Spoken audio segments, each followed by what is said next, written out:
ഇപ്പൊ ഇപ്പം ഇതിനെപ്പറ്റി പറയുന്നേ, ഈ നമ്മളെ ഈ എല്ലാരും കേസിനെ പറ്റിയാണ് പറയുന്നത്, കോടതി വിധികൾ. ഇപ്പൊ ഇവിടെ യാക്കോബായ ഓർത്തഡോക്സ് വിഭാഗങ്ങളുടെ കേസുകൾ എത്ര ദശാബ്ദങ്ങൾ നീണ്ടു വന്നു. അപ്പൊ അവസാനം സുപ്രീം കോടതി വിധി വന്നിട്ട് ഇപ്പൊ പറയാ ചർച്ച ചെയ്യാന്ന് എന്ന് പറഞ്ഞാ ഈ കോടതി വിധികൾ കൊണ്ടൊന്നും ഒരു ശാശ്വതമായ സമാധാനം ഉണ്ടാകില്ല. അതിന്റെ ഏറ്റവും വലിയ എക്സാമ്പിളാണ് ഈ ഓർത്തഡോക്സ് ജാക്കോബായിട്ട് ഇപ്പൊ എന്തായി കുറച്ച് പള്ളി പിടിക്കാൻ പറ്റി എന്നുള്ളതല്ലാതെ ഒരു അമിക്കബിൾ സെറ്റിൽമെന്റ്, ഒരു ഫൈനൽ സെറ്റിൽമെന്റിലേക്ക്, ഒരു പെർഫെക്റ്റ് പീസിലേക്കൊന്നും അവർ വന്നിട്ടില്ല. ഇപ്പൊ ചർച്ച ചെയ്യാണ്. ഞാൻ ചോദിച്ചപ്പോ ഈ ചർച്ച ആദ്യം ചെയ്യുന്നതല്ലേ നല്ലത്? നിങ്ങൾ ഇപ്പോഴും കേസുകളാണ് നിങ്ങളും സജസ്റ്റ് ചെയ്ത്, നിങ്ങളും പറയുന്ന ആ കോടതി പറയുന്നു, ഈ കോടതി പറയുന്നു. ഞങ്ങളെ സംബന്ധിച്ച് അങ്ങനെ നിലപാടല്ല. ഞങ്ങളെ സംബന്ധിച്ച് എന്ന് ഞങ്ങൾ ചർച്ചകൾക്ക് മുന്നോട്ട് തന്നെ നിന്നിട്ടുള്ളൂ. ഇതിന് ബ്രദർ മനസ്സിലാക്കേണ്ട ഒരു കാര്യം എന്താന്ന് പറഞ്ഞാൽ, ഈ 2018 ശേഷം ഉണ്ടായതായ ഈ ഭരണസമിതി വന്നതിന് ശേഷം നിങ്ങൾ ഈ മെത്രാപൊലിത്തന്മാരെ ചർച്ചയ്ക്ക് വിളിക്കും. എങ്ങനെ വിളിക്കുന്നു പറഞ്ഞാൽ, അപ്രയം സെമിനാരിൽ ലൈവ് ഓൺ ആക്കി വെച്ചിട്ട് ഒരു 15 കമ്മിറ്റി അംഗങ്ങൾ നിറഞ്ഞിരിക്കും. എന്നിട്ട് ലൈവിൽ ലോകം മൊത്തം കണ്ടുകൊണ്ടിരിക്കുകയാണ്. എന്നിട്ടാണ് ചർച്ച. ഇങ്ങനൊന്നും അല്ല ഒരു അനുരഞ്ജന ചർച്ചകൾ നടക്കേണ്ടത്. ലൈവ് ഓൺ ചെയ്തിട്ടല്ല ചർച്ച ചെയ്യേണ്ടത്. ലൈവ് ഓൺ ആക്കി വെച്ച് മെത്രാപൊലിത്തന്മാരെ നോക്കി ഞങ്ങൾ ഒരാൾ മൈക്കുമായിട്ട് നിൽക്കുന്നു, ഒരാൾ ആങ്കർ ചെയ്ത് സംസാരിക്കുന്നു, ഞങ്ങൾ ഇതാ മെത്രാപൊലിത്തന്മാരെ റോഡിലേക്ക് നോക്കിക്കൊണ്ട് നിൽക്കുന്നു, അവർ വന്നില്ലല്ലോ. ഇത് അവര് തലേദിവസം തന്നെ എഴുതി അയച്ചിട്ടുണ്ടെങ്കിൽ ഇങ്ങനെയാണ് ഞങ്ങൾ വരത്തില്ല. ഇപ്പൊ കഴിഞ്ഞ അസോസിയേഷനിൽ ഞാനൊരു ആശയം പറഞ്ഞു. ഓക്കെ, ഇപ്പോഴത്തെ ക്രാനായ കമ്മിറ്റി എല്ലാ സേവോറിസ്ലിമയുടെ ആളുകളാണ്. ഒരു കാര്യം ചെയ്യും, മെത്രാപൊലിത്തന്മാർ സേവോറിസ്ലിമയെ ഇപ്പോൾ മറ്റു 3 തിരുമേനിമാരോട് ഒരുമിച്ച് ഇത് ചർച്ച ചെയ്യാൻ അനുവദിക്കാത്തതിന്റെ കാരണം ഇവരൊരു 3 പേരും ഒരുമിച്ചും അദ്ദേഹം തന്നെയായി പോകുന്നുള്ളതാണ്. അപ്പൊ ഞങ്ങൾ ഒരു ആശയം പറഞ്ഞൊരു കാര്യം ചെയ്യും, ഇപ്പൊ ഈ പ്രശ്നം അവർക്കും ഇല്ലേ? നിങ്ങൾ 15 പേരും സേവോറിസ്ലിമേനെയും ഇവര് 3 പേരും ഇവർ ഒറ്റയ്ക്കാകത്തില്ലേ? നിങ്ങളൊരു കാര്യം ചെയ്യും, ഈ ഞങ്ങളും തെരഞ്ഞെടുക്കപ്പെട്ടു വന്ന അസോസിയേഷൻ മെമ്പർമാരാണ്, ഞങ്ങളെ 1-2 പേരെയും 1-2 വൈദികരെയും കൂടെ വിളിക്കുക, നമുക്കൊരു 10-20 പേരൊക്കെ ഇരിക്കുക. അപ്പൊ അന്നേരം പറയുന്നത് നമുക്ക് ഇവിടെ ചർച്ച 200 പേരിരുന്ന് ചർച്ച ചെയ്യാതെ ഏതെങ്കിലും വിഷയം തീരുമോ ബ്രദറെ?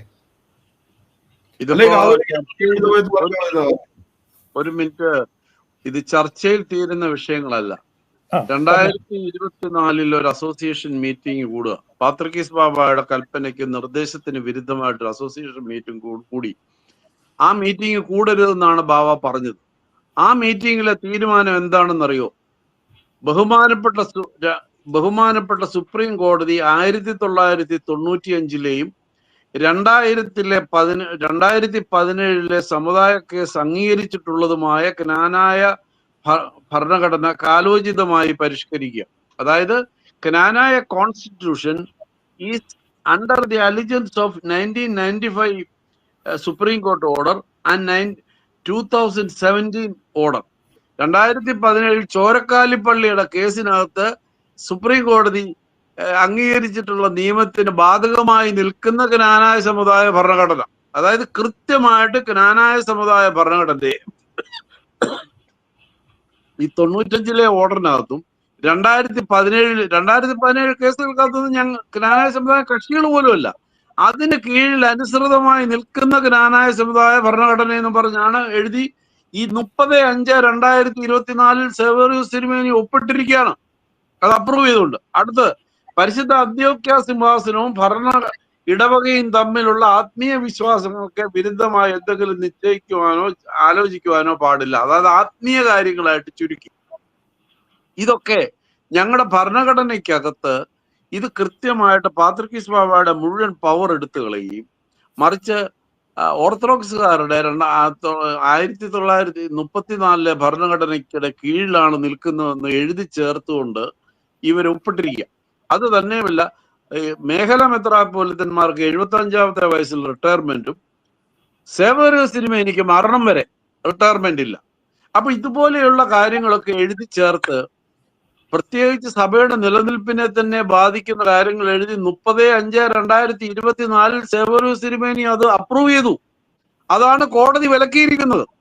അപ്പൊ സേവ്യറിയൂസ് തിരുമേനി സസ്പെൻഡ് ചെയ്യപ്പെട്ട മെത്രാൻ ആയതുകൊണ്ട് ഈ അപ്രൂവലിനും ഈ തീരുമാനത്തിനും വിലയില്ല എന്നുള്ളതാണ് കോടതിയുടെ കണ്ടെത്തല്. അപ്പൊ പരിശുദ്ധ പാത്രിക്കീസ് ബാബയ്ക്ക് ഇദ്ദേഹത്തിനെ സസ്പെൻഡ് ചെയ്യുക അല്ലാതെ ഈ സമുദായത്തിന് നിലനിൽക്കുവാൻ യാതൊരു വഴിയുമില്ല. ഇത് ചർച്ചയിൽ മാത്രം തീരുന്നതല്ല. ഈ പറഞ്ഞ കാര്യങ്ങൾ ഇപ്പൊ IAയിൽ തീരുമാനമായിട്ടേ ഉള്ളൂ. സ്യൂട്ട് ഇപ്പോഴും പെൻഡിങ്ങാ. ഇത് മുഴുവൻ അൺഡു ചെയ്യേണ്ട കാര്യങ്ങളാ.